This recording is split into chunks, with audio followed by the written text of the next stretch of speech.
بسم اللہ الرحمن الرحیم۔ بسم اللہ پڑھنے کی فضیلت بیان کریں گے۔ نبی کریم صلی اللہ علیہ وسلم نے فرمایا، جو بھی عام کام بسم اللہ الرحمن الرحیم کے ساتھ شروع نہیں کیا جاتا وہ ادھورا رہ جاتا ہے۔ کھانے کھلانے، پینے پلانے، رکھنے اٹھانے، دھونے پکانے، پڑھنے پڑھانے، چلنے اٹھنے بیٹھنے، پنکھا چلانے، دسترخوان بچھانے وغیرہ میں الغرض ہر جائز کام کے شروع میں جب کہ کوئی معنی شرعی نہ ہو بسم اللہ الرحمن الرحیم پڑھنے کی عادت بنا کر اس کی برکتیں لوٹنا عین سعادت ہے۔ حضرت سیدنا صفوان بن سلیم رحمۃ اللہ علیہ فرماتے ہیں، انسان کے ساز و سامان اور ملبوسات کو جنات استعمال کرتے ہیں، لہٰذا تم میں سے جب کوئی شخص کپڑا پہننے کے لیے اٹھائے یا اتار کر رکھے تو بسم اللہ پڑھ لیا کرے۔ اس کے لیے اللہ تعالیٰ کا نام مور ہے، یعنی بسم اللہ پڑھنے سے جنات ان کپڑوں کو استعمال نہیں کریں گے۔ اسی طرح ہر چیز رکھتے اٹھاتے وقت بسم اللہ الرحمن الرحیم پڑھنے کی عادت بنا لیجیے۔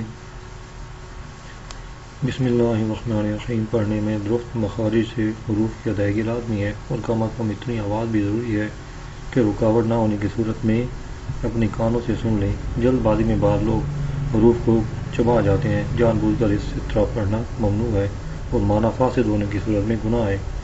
لہذا جلدی پڑھنے کی عادت کی وجہ سے جو لوگ غلط پڑھ ڈالتے ہیں وہ اپنی اصلاح کر لیں، نیز جہاں پوری پڑھنے کی کوئی خاص وجہ موجود نہ ہو وہاں صرف بسم اللہ کہہ لیں تب بھی درست ہے۔ حضرت سیدنا جابر بن عبداللہ رضی اللہ عنہ نے فرمایا، جب بسم اللہ الرحمن الرحیم نازل ہوئی تو بادل مشرق کی سمت دوڑے، ہوائیں ساکن ہو گئی، سمندر جوش میں آ گیا، چھپایوں نے غور سے سننے کے لیے اپنے کان لگا دیے اور شیطانوں کو آسمانوں سے پتھر مارے گئے۔ اللہ تعالیٰ نے فرمایا، مجھے میری عزت و جلال کی قسم، جس شے پر بسم اللہ الرحمن الرحیم پڑھی گئی میں اس میں برکت دوں گا۔ بسم اللہ الرحمن الرحیم پارہ 19 سورہ نمل کی 30ویں آیت کا حصہ بھی ہے، اور قرآن مجید کی پوری آیت مبارکہ بھی، جو کہ 2 سورتوں کے مابین فاصلہ کے لیے اتاری گئی۔ اللہ تعالیٰ نے بعض انبیاء پر صحائف اور کتب نازل فرمائی جن کی تعداد 104 ہے۔ ان میں سے 50 صحیفے حضرت سیدنا شیس علیہ السلام پر، 30 صحیفے حضرت سیدنا ادریس علیہ السلام پر، 10 صحیفے حضرت ابراہیم علیہ السلام، 10 صحیفے حضرت موسیٰ کلیم اللہ علیہ السلام پر تورات شریف اترنے سے قبل نازل ہوئے۔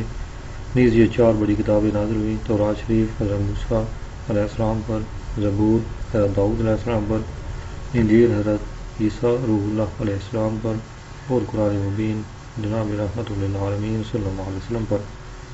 ان تمام کتابوں کا جملہ صاحب کا متن اور مضامین قرآن مجید میں، اور سارے قرآن مجید کا مضمون سورہ فاتحہ میں، اور سورہ فاتحہ کا سارا مضمون بسم اللہ الرحمن الرحیم میں، اور بسم اللہ الرحمن الرحیم کا سارا مضمون اس کے حرف با میں موجود ہیں، اور اس کے معنی یہ ہے کہ بی کان ما کان ابی یکون ما یکون، یعنی جو کچھ بھی ہے مجھ یعنی اللہ ہی سے ہے، اور جو کچھ ہوگا مجھ سے یعنی اللہ ہی سے ہوگا۔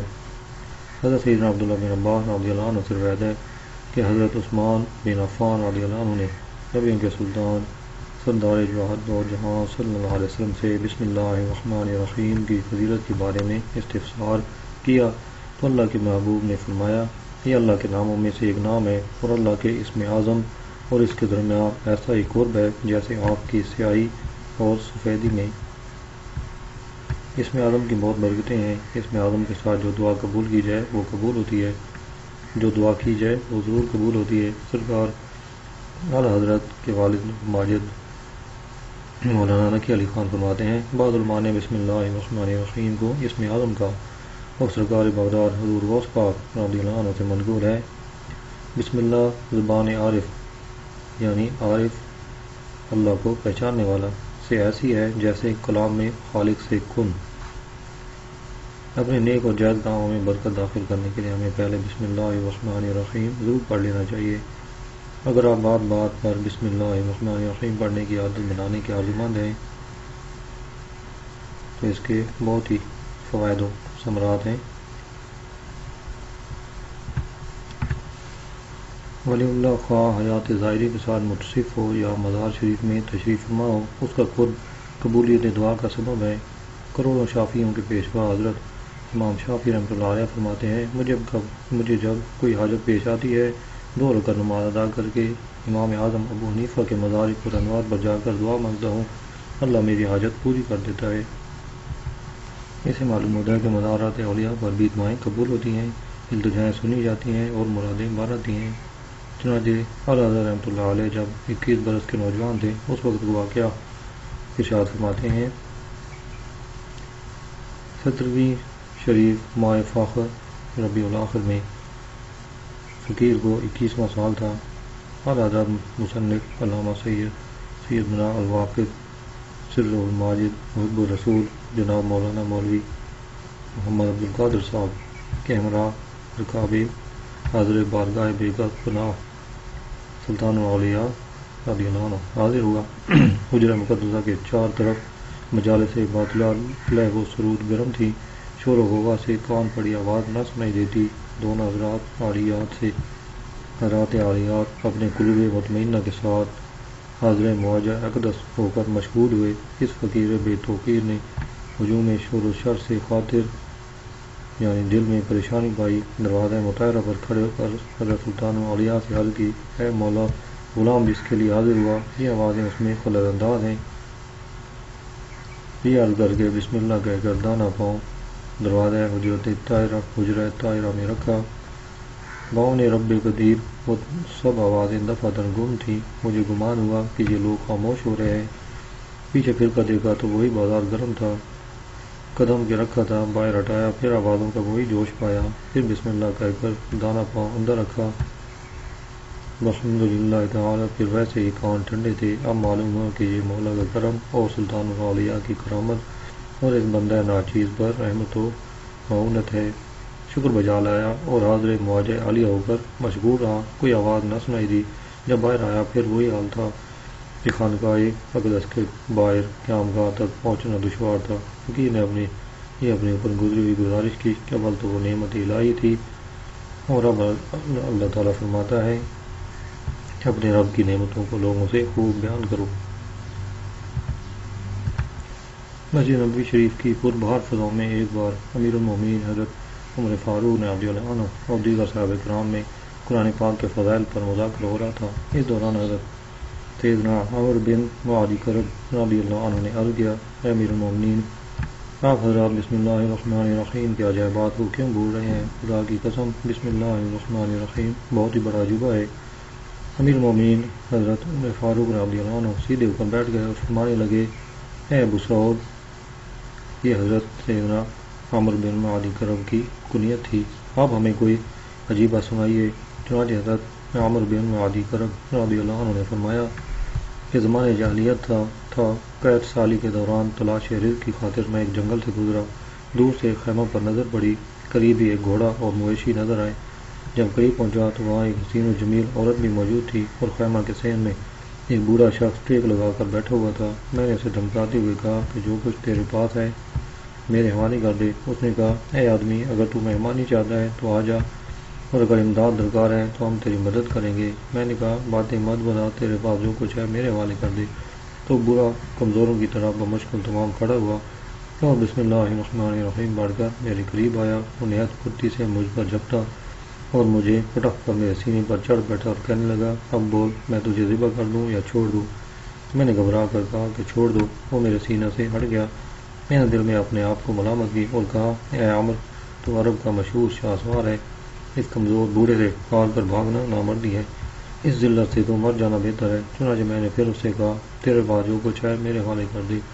یہ سنتے ہی بسم اللہ الرحمن الرحیم پڑھ کر وہ بوڑھا پھر مجھ پر حملہ آور ہوا اور چشمے زدن میں مجھے گرا کر سینے پر سوار ہو گیا اور کہنے لگا کہ بول، تجھے ذبح کر دوں یا چھوڑ دوں؟ میں نے کہا، مجھے معاف کر دو۔ اس نے چھوڑ دیا، مگر پھر میں نے اسے سارے مال کا مطالبہ کر دیا۔ اس نے بسم اللہ الرحمن الرحیم پڑھ کر پھر پچھاڑ کر مجھ پر قابو پا لیا۔ میں نے کہا، مجھے چھوڑ دو۔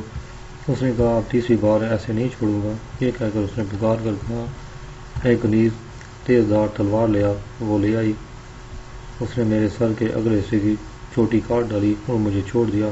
ہمارے وہ میں رواج تھا کہ جب کسی کی چوٹی کے بال کاٹ دیے جاتے ہیں تو دوبارہ اگنے سے قبل اپنے گھر والوں کو منہ دکھاتے ہوئے شرماتا ہے۔ چنانچہ میں 1 سال تک اس بوڑھے کی خدمت کا پابند ہو گیا۔ سال پورا ہو جانے کے بعد وہ مجھے ایک وادی میں لے گیا۔ وہاں اس نے بلند آواز سے بسم اللہ الرحمن الرحیم پڑھی تو تمام پرندے اپنے گھونسلوں سے باہر نکل کر اڑ گئے۔ دوبارہ اسی طرح پڑھنے پر تمام درندے اپنی اپنی پناہ گاہوں سے باہر چلے گئے۔ پھر تیسری بار زور سے پڑھنے پر انہی لباس میں ملبوس کھجور کے تنے جتنا لمبا خوفناک کالا جن ظاہر ہوا۔ اس کو دیکھ کر میرے بدن میں جھرجھری کی لہر دوڑ گئی۔ پرسرار بوڑھے نے کہا، اے عمر، ہمت رکھ، اگر یہ مجھ پر غلبہ پا لے تو کہنا اب کی بار یہ میرا ساتھی بسم اللہ الرحمن الرحیم کی برکت سے غالب آ گیا۔ پھر وہ بوڑھا اور کالا جن دونوں گتھم گتھا ہو گئے۔ بوڑھا ہار گیا اور کالا جن اس پر غالب آ گیا۔ اس پر میں نے کہا، اب کی بار میرا ساتھی لات و عزا یعنی کافروں کے دونوں بتوں کی وجہ سے جیت جائے گا۔ یہ سن کر بوڑھے نے مجھے ایسا زوردار تمانچہ رسید کیا کہ مجھے دن دہاڑے تارے لگے اور ایسا محسوس ہوا کہ ابھی میرا سر اکھڑ کر دھڑ سے جدا ہو جائے گا۔ میں نے معذرت چاہی اور کہا کہ دوبارہ ایسی حرکت نہیں کروں گا۔ چنانچہ دونوں میں پھر مقابلہ ہوا۔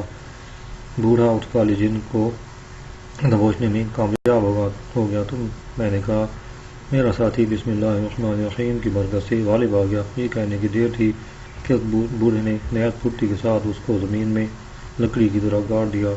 پھر اس کا پیٹ چیر کر اس میں سے لالٹین کی طرح کوئی چیز نکالی اور کہا، اے عمر، یہ اس کا دھوکہ اور کفر ہے۔ میں نے اس بوڑھے سے استفسار کیا، آپ کا اور اس کالے جن کا قصہ کیا ہے؟ کہنے لگا، ایک نصرانی میرا دوست تھا، اس کی قوم سے ہر سال ایک جن میرے ساتھ جنگ لڑتا ہے اور اللہ بسم اللہ الرحمن الرحیم کی برکت سے مجھے فتح عطا فرماتا ہے۔ پھر ہم آگے بڑھ گئے اور ایک مقام پر وہ بوڑھا جب غافل ہو کر سو گیا تو موقع پا کر میں نے اس کی تلوار چھین کر نہایت پھرتی کے ساتھ اس کی پنڈلی پر ایک زوردار وار کیا جس سے دونوں ٹانگیں کٹ کر جسم سے جدا ہو گئیں۔ وہ چیخنے لگا، او غدار، تو نے مجھے سخت دھوکہ دیا ہے۔ مگر میں نے اس کو سنبھلنے کا موقع نہ دیا، پے در پہ وار کر کے اس کے ٹکڑے ٹکڑے کر ڈالے۔ پھر جب میں خیمہ میں واپس آیا تو کنیز بولی، اے عمر، جن سے مقابلے کا کیا بنا؟ میں نے کہا، بوڑھے شیخ کو جنات نے قتل کر دیا ہے۔ وہ کہنے لگی، تو جھوٹ بول رہا ہے، بے وفا، اس کے قاتل جنات نہیں بلکہ تو خود ہے۔ یہ کہہ کر اس نے بے قرار وشکبار ہو کر عربی میں 5 اشعار پڑھے جن کا ترجمہ یہ ہے، اے میری آنکھ، تو اس بہادر شاہ صفا پر خوب رو اور پے در پہ آنسو بہا۔